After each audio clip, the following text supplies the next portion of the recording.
Now, here is James' counsel to the rich Christian, verses 10 and 11. Sabi niya, and the rich in his humiliation. So, dapat idikit natin yun sa verse 9. Sabi niya, let the lowly brother boast in his exaltation, and the rich. So, kung ididikit natin yung verse 9 sa verse 10, parang sinasabi niya, and the rich should boast in his humiliation. Ayun ang pinapakita rito. Kung papanong ang mahirap na mananampalataya, dapat he should boast in his exaltation, the rich should also boast in his humiliation. Because like a flower of the grass, he will pass away. For the sun rises with its scorching heat and withers the grass. Its flower fails, or its flower falls, and its beauty perishes. So also with the rich man, will the rich man fade away in the midst of his pursuits. Now, anong mga bagay na ipinapakita rito? Well, siguro, some of you might think that yung previous verse, yung poverty, being a poor Christian, hindi masyadong nag-apply sa inyo. It did not apply because you feel you're quite comfortable, financially speaking.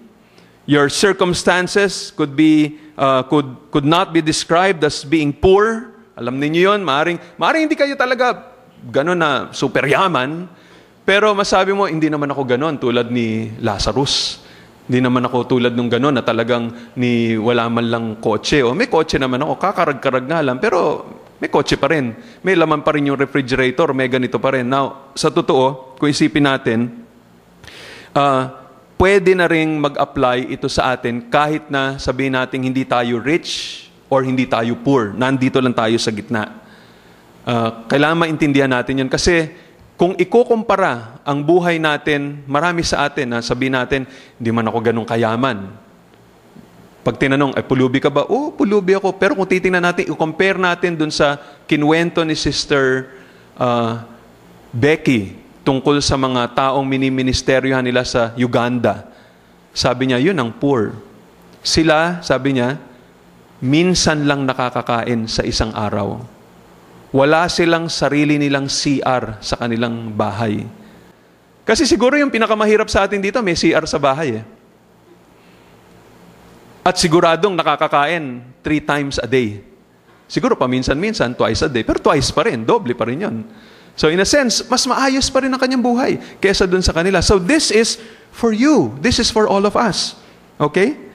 So ito ang sinasabi niya. There are 2 things na sinasabi rito ni James para sa mga mayayaman. First is, katulad dun sa kanina, you must first be aware of your high position. Pwede natin sabihin, ang counsel ni James para sa mga mayaman is first, be aware of your lowly position.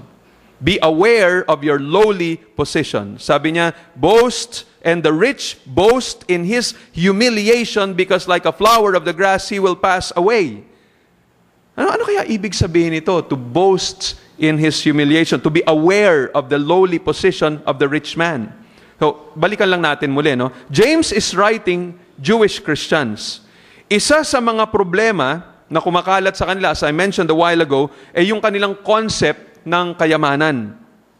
Ang kanilang paniwala, the material wealth that you have is a sign of God's favor. In practical terms, pagka mas marami kang pera, ibig sabihin, mas mahal ka ng Panginoon Diyos, mas malapit ka sa Panginoon Diyos. Now, itong ganitong klaseng pag-iisip ay hindi lamang nasa isip ng mga Hudyo, naging pag-iisip na rin ng mga mananampalataya. The rich, kaya nga doon, may kita natin in some portions dito sa James na yung mga mayayaman, binibigyan ng special treatment sa loob ng iglesia. Binibigay sa kanila yung pinakamagagandang mga upuan. Nire-reserve nila yon para sa kanila. Maaring sila yung pinipili bilang maging opisyales sa kanilang iglesia. At pag sila'y nagsalita, nakikinig yung iglesia dahil parang sila, they are considered to be very important persons, mga VIP. Now, James has something to say about them in chapter 2. Pero dito sa sitwasyong ito, may warning siya para sa mga Kristiyano na mayayaman. Now, instead of focusing right now on the poor, ito na ngayon, he's focusing on the rich. Now, bakit? Ano bang masama in being rich? May masama ba doon? You see, when you go to Scripture, you'll discover, meron namang mga mananampalataya doon na mayaman. Pero hindi naman ibig sabihin, masama silang mga tao. Pero mayaman sila. Abraham, for example, was very wealthy. But he was a righteous man, a man of faith. David, napakayaman. Pero mananampalataya sa Panginoon. Solomon, and so many others. Mayaman. Even Job, kung titingnan natin, napakayaman niya. Pinakamayaman sa kanilang panahon na yun. And he was a righteous man. Okay, so makikita natin. So dito, ano yung sinasabi rito patungkol dito sa mga mayayaman? Bakit parang negative ang dating dito ni James? Well, ito kasi. While it is true, merong mga mananampalataya, maka-Diyos na mayaman, pero generally speaking, tanggalin natin yung mga exceptions na yon. Generally speaking, pag ikaw ay mayaman, you are also in great danger. Sabi ni William Barclay sa kanyang commentary, sabi niya, the great peril of riches is that they tend to give a man a false sense of security. He feels that he is safe. He feels that he has the resources to cope with anything and to buy himself out of any situation he may wish to avoid. Yun ang problema pag ikaw ay mayaman. Parang kumbaga, hindi mo na kailangan ng Diyos. Hindi mo na masyadong naiisip ang Diyos. Hindi ka na masyadong nagpe-pray sa Panginoon sa mga pangangailangan mo kasi napakarami mong pera sa bangko. Yung pagpasok ng pera dahil sa business mo, dire-diretso, parang kumbaga, gumagamit ka ng pala para kolektahin yung perang nakukuha mo, kumbaga. Napakayaman mo. So, kung nagkasakit ang anak mo, you can afford the best hospitals, the most expensive doctors, kahit na napakamahal ng gamutin, kaya mong ma-afford. You can go abroad para ipagamot yung kamag-anak mo o sarili mo. So parang you feel na kaya mong lahat eh. So minsan may kita natin dito na nung hindi pa sila mayaman, parang masyado silang humble, masyadong pero nung yumaman na, makita mo, ang yabang na. And this is normal. This is the temptation. Because they are financially comfortable, they don't feel that there is any real need. They don't feel there's any real need. And so, when they come to God, pag sila lumalapit sa Panginoon Diyos para manalangin, para bang binibigyan pa nila parang feeling na they're doing God a favor na nagpe-pray sila. They're not really asking God, Lord, tulungan niyo po ako dito. Parang hindi ganun. Parang feeling la, obligasyon ko ito, kailangan ko itong gawin. Pero parang feeling la, they're doing God a favor. Pero hindi po tama yon.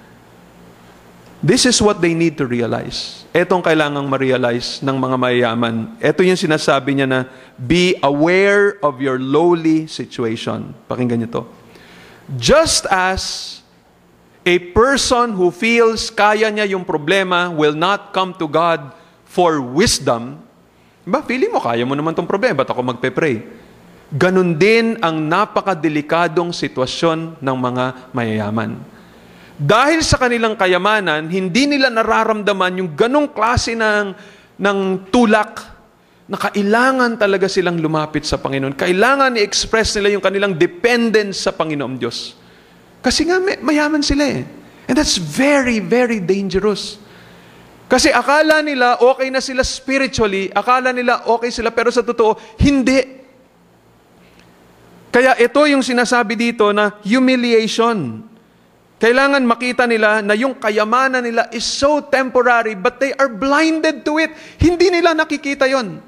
Akala nila dahil limpak-limpak na salapi ang meron dun sa bangko, dahil nandyan ang kotse, dahil nandyan ang magandang bahay, dahil marami silang lupain, ang feeling nila, kahit Lord, pasensya ka na, pero parang feeling ko kahit di ako mag-pray, kahit na 10 lifetimes pa ang nangyari sa akin, mayaman ako, pera ako. Hindi nila sinasabi yon, pero there's something within them na parang ganon. That's the very strong temptation. Pero alam nyo, itong gustong ipakita ng Panginoon Diyos. Ito nga yung sinasabi niya rito. Kaya you need to be aware of your lowly situation. Tingnan nyo, sabi niya dito sa verse 10. Sabi niya, they must boast of their humiliation, yung mayayaman, because like a flower of the grass, he will pass away. No, kailangan ma-realize niya, he needs to be aware na yung buhay niya ay hindi niya hawak. Kahit nasa kanya pa lahat ng mga resources, pinakamagaling na doktor, lagi pa siyang nag-exercise, pero you're still not aware kung ano mga problema sa iyong katawan that anytime, pwedeng malagot kagad ang hininga mo. Pwedeng anytime, madisgrasya ka. Pwedeng anytime, sa biyahe mo, mabangga ka, bumabiyahe ka na maayos, di mo alam, o maingat ka mag-drive, pero yung driver, doon sa kasalubong mo, lasing o inaantok, patay ka rin. Hindi mo hawak yung buhay mo. And so kahit na ano pang kinaiinggitan ng mga tao tungkol sa iyo, you need to be aware, Lord, etong mga taong ito natutuwa sa akin, kinaiinggitan nila ako, hindi nila alam na yung aking sitwasyon, walang pinagkaiba sa sitwasyon nila. And that is his humiliation. Hindi niya pwede maipagmalaki yun. Pag nakalimutan niya yun, magiging mayabang siya. Pati nga yung kayamanan na nasa kanya, sa totoo, ito'y dahil lang sa awa ng Panginoon. Any moment, pwedeng kunin ng Panginoon Diyos lahat yun. I remember, meron kakilala na napakayaman nila. Sila yung pinakamayaman siguro dun sa Bulacan, sa kanilang lugar doon sa particular place na yun dun sa Bulacan. Napakayaman, napakalaki ng bahay, palasyo, daming businesses. So mayaman sila, and yet one day, nagkaroon ng sakit yung kanyang anak. At nung nagkaroon ng sakit yung anak niya, natakot siya masyado dahil parang sa sitwasyon ng bata na yun at that time, walang magagawang kahit ano para makarecover yung kanyang anak. Na parang sa kanya pa, Lord, kahit na maubos pa tong kayamanan ko para lang mapagaling ko yung anak ko, gagawin ko yon. Umabot dun sa ganung point. Parang dun mo nakita how fragile wealth is. Sa isang iglap lang, pwedeng mawawala lahat yun. Tingnan niyo yung mga nangyari doon sa ibang mga bansa na humarap ng tsunami. Yung mga resorts na pagkaganda, yumaman na yung mga tao doon sa resorts sa Thailand at sa ibang mga lugar na feeling napakayaman kami. And then suddenly, ilang minuto lang, winasak lahat ng kanilang mga kayamanan, yung mga ari-arian, yung kanilang mga kamag-anak. Parang ganun din yung nangyari dito sa Cagayan de Oro City at sa Iligan, sa Metro Manila, yung ibang mga lugar doon. Diba? And this is a reminder to all of us. This is a reminder especially to the rich that they need to be aware of their lowly position. Yun ang kanilang position. They're really nothing.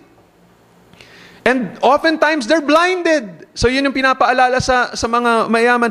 Don't be blinded with your situation. Don't be blinded because you have everything. You are really secure. Your only security is the Lord Jesus Christ. Siya lamang. Wala nang iba. Actually, pantay-pantay tayo. Kaya dito sa passage na to, pinapantay ni James yung playing field. Pantay-pantay dito. Pagdating sa loob ng iglesia, walang mayaman, walang mahirap. Kailangan makita natin yon. Kaya nga tingnan ninyo ang kanyang illustration dito sa verse 11. For the sun rises with its scorching heat and withers the grass. Its flowers falls and its beauty perishes. Ginagamit dito ni James ang isang illustration na common sa Israel nung panahon na yon, yung climate dito sa Palestine, na pagdating nitong mainit na araw na to and wind, it can wither fragile flowers in less than a day. Sa ilang mga oras lang. Diba? Ito yung mga halaman, pero ilang oras lang, pagdaan nitong mainit na hangin na ito, malalanta kagad lahat yun. Common sa kanilang experience yun. Meron mga ganun. Dito sa atin, wala nun Pero dun sa kanila, meron nun. Kaya, yun ang ginagamit na illustration at ilang beses ginagamit na illustration to dito sa Biblia upang ipaalala sa ating lahat, ganon ang kondisyon ng tao, lahat, mayaman, mahirap, ganon ang kondisyon ng ating kayamanan. Pwedeng sa bigla na lang, mawawala lahat yun. Now, there's another thing na pinapakita rito, not only are they to be aware of their lowly position, secondly, they are also to boast. Kailangan ipagmalaki nila ito. The believer, the rich believer must glory in his humiliation in Christ. In his humiliation in Christ. Ang parang gustong ipakita rito ay dapat, anong humiliation naman itong pinag-uusapan rito in Christ? Well, one is, we are to glory, yung mga mayayaman, they are to glory in the fact that God has opened their eyes to see the vanity of worldly wealth and status. Kailangan matuwa sila, Lord, salamat po, nakita ko nabuksan ang aking mga mata sa katotohanan na ito, na lahat ng kayamanan na to, lahat nitong estado ko na ito dito sa society, baliwala ito. Dapat ikatuwa mo yon. Be aware of that and boast in it na, Lord, salamat po nakita ko to. Salamat, aware ako patungkol dito. Kasi kung hindi kayo aware doon, hindi kayo lalapit sa Panginoon.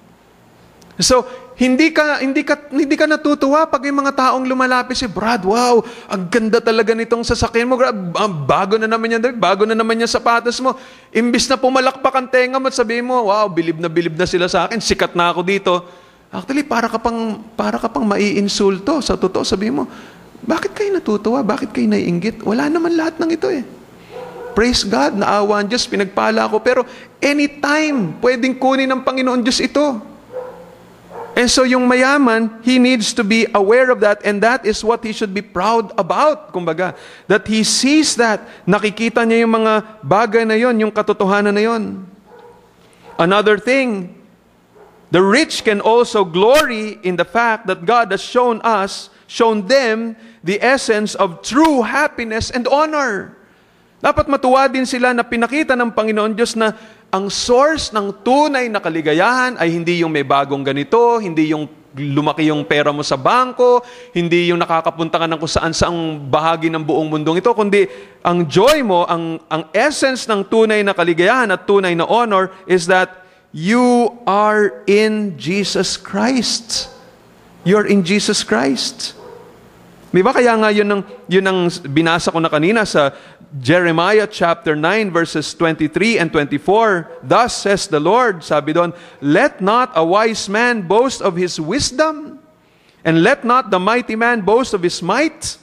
Let not a rich man boast of his riches, but let him who boasts boast of this, that he understands and knows me, that I am the Lord who exercises loving kindness, justice, righteousness on earth, for I delight in these things, declares the Lord. So kung titingnan mo yan from the New Testament point of view, parang itong ipinagmamalaki mo, itong kinatutuwa mo. Hindi yung mayaman ka, kundi na alam mo na mawawala ito, pero alam mo na ang tunay na kaligayahan mo naka-anchor kay Jesus Christ, that you are justified, you are God's child, you are going to heaven. Maaring lahat ng kayamanan mo mawala kagad, pero wala pa rin problema. Because you are in Christ. Because yun ang pinaka-importante, the gospel of the Lord Jesus Christ, yung kanyang kamatayan sa cross, is enough to save you. And then one more thing, you glory in this, in the fact that you have now an eternal inheritance that will never be taken away. It will never be taken away. Hindi mawawala yon. So, doon ka natutuwa. That is what you boast about. And it's very humbling. Di ba kung iisipin mo, it's very humbling kasi makita mo na, wala naman pala lahat ng ito. Yung mga pinagmamalaki ko na kwintas, pinagmamalaki ko na sapatos, pinagmamalaki ko na gamit, wala naman pala lahat yan. Kasi mawawala yun eh. Parang bulaklak lang yun na pagdaloy ng mainit na hangin, lantak agad. Parang bula na lumipad, and then suddenly puputok na lang, you don't know when. So, you boast in your humiliation in Christ. Oh, yung understanding na to na, Lord, it is you. Lord, yung ginawa niyo po sa akin, Lord, etong importante yung mga spiritual na mga bagay. And inuulit ko, mayaman, mahirap. Mayaman man o mahirap, tayong lahat ay dadaan ng pagsubok.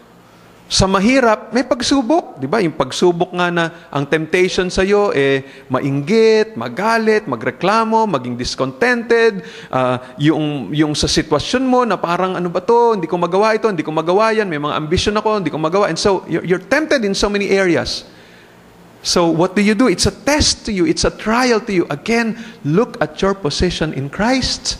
Kung ikaw naman ang mayaman, ang test naman sa'yo, magmalaki, i-compare ang sarili mo sa iba, to think that you're better off, to be blinded about these things, ang lalong malaking temptation is no longer to pray, is no longer to express your dependence upon God, No longer to read the Bible. Ang temptation para sa'yo ay magbigay na lang ng pera thinking, pag nagbigay na ako, siguro masaya na ang Panginoon Diyos dyan. Anyway, tumulong na ako sa Panginoon.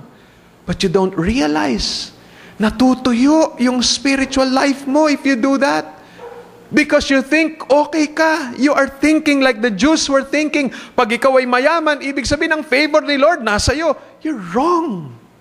You're very, very wrong in thinking that way. Pwede kang mayaman, pero ang galit ng Panginoon Diyos ay nasa inyo. Remember what happened in the book of Revelation? The Laodicean church? They thought they were wealthy, they needed nothing. Sabi ni Jesus Christ, no, you are wretched, you are poor, you are miserable. And that should be the humiliation that the wealthy should realize. Na merong maskara sa inyong mga mata na nakakapagpabulag sa inyo if you have felt you are secure because you have money, if you're no longer praying because may kayamanan ka at meron ka ng lahat ng ito, kung umabot ka na sa ganon, then you need to realize itong sinasabi ni James rito. You don't realize you are now facing a test. To be able to overcome this is to be aware of your humiliation. Be aware of your humiliation and be proud of that awareness. Be proud of that. Matuwa ka, Lord, salamat po na pinakita mo to sa akin. Salamat po na hindi ako nagpapatuloy sa ganito, na I have a loose hold over my possessions. I'm willing to share kung sino ang dapat. I'm willing to be generous because, Lord, baliwala naman talaga lahat ng mga ito. Ang importante ay kayo at ang pagsunod sa inyong kalooban. And at this point of time, I want us to think about this. Pag-isipan po natin ito. The poor. If you really feel that you're poor, then pray about this. Sabi mo, Lord, bakit ba ganito ang attitude ko? Bakit masyado kong inggitera? Maybe you just don't realize it. Ang pinagmumulan ng relational problems, ang pinagmumulan ng matinding problema, depression mo ngayon, maybe it's really that. You thought that life consists in the abundance of one's possessions. So you're jealous, you're angry, you're bitter, you're doing all sorts of things para lang magkapera. And you're dependent on people, no longer on God. And God is saying, anak, that's wrong. Be proud of another thing. Boast of your exaltation. Boast of that. Huwag mong hanapin yung kayamanan. And for the rich, open your eyes. Open your eyes. Don't be blind. Don't be blind. Anytime, maaring ngayong gabi, kunin na lang ng Panginoon Diyos. Remember what the Lord Jesus Christ said. Here was a rich man. Ang ganda ng kanyang ani. Sabi niya, wow, ang ganda ng ani ko. I'll destroy my barns and build larger ones. Lalagay ko lahat ng ani ko rito. And as I do this, habang ini-enjoy ko to, naku, sayang, pinagpaguran ko to, pera ko to, I'm going to enjoy this. And what did God say to him? You fool! You fool! Tonight, your soul is required of you. Maybe some of us here, sinasabihan ng Panginoon, this year, your soul is required of you. Now, what are you going to do with all of your money? The only thing that will get you to heaven is not your money, but your wealth in Christ. So boast in it, rejoice in it, think about it, make it the most important in your life. Let's come before the Lord in prayer. Heavenly Father, kami po ay nagpapakumbaba sa umagang ito at amin pong hinihingi, buksan niyo po ang aming mga mata upang makita namin, Panginoon, ang katotohanan nitong salita niyo. Give us wisdom. Lord, may mga tao rito, maaaring hindi nila nare-realize na ito ang pinagmumulan ng kanilang mga matinding problema ngayon. It is their wrong perspective towards finances. Because of their wrong value system, ito ang source ng kanilang depression, ang dahilan for broken relationships, ang dahilan for anger, for resentment. Lord, we pray, please open their eyes. Of course, if they are not Christians, talagang wala silang hope. But if they are believers, they have a secret. that's just within them. It is Christ in them, the hope of glory. We pray, Father, makita po ito ng mga totoong mananampalataya na dumadaan sa bagyo ngayon in terms of finances. Help us to learn to rejoice in that fact that we are yours and we are in Christ. Oh Lord, have mercy upon us. At Panginoon, para rin po sa lahat who may not feel that they are that poor, but they are in a way in a comfortable position. Maring hindi singyaman nila Bill Gates, hindi singyaman ng mga hari, mga reyna, pero komportable sa buhay. Panginoon, posible po na itong pagiging komportable namin ang nagiging dahilan ng panlalamig ng aming mga puso. And we don't realize also na ito'y napakalaking humiliation para sa amin. Panginoon, dalangin po namin na makita namin ang aming kakulangan. Tanggalin ninyo ang aming pagkabulag sa kayamanan. Pakita nyo, Panginoon, na itong kayamanang ito pwedeng mawala instantly, anytime. And help us again, Lord God, just to see our position in Christ as the most important.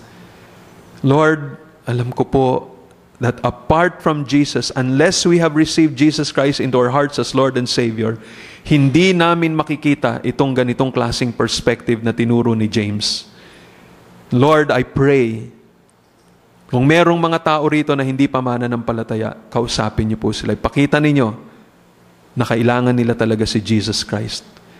He is the only one, and His sacrifice on the cross is the only thing that can cleanse their hearts from sin and bring them to a reconciled position with God. This is the only way they can become children of God and be adopted into His family. Panginoon, panalangin namin na kumilos kayo upang yung mga hindi mananampalataya ay tumanggap sa Panginoon ngayon. And then, begin to experience the truth and the power of these words that we have looked at today. Salamat po, aming Panginoon. And for those who are already believers, Panginoon, help us not to be hearers of your word only. Help us to be doers of this. I-apply po namin ito sa aming mga buhay. Maraming salamat po, Panginoon Diyos. Ito po ay dalangin namin through Jesus, our Savior. Amen.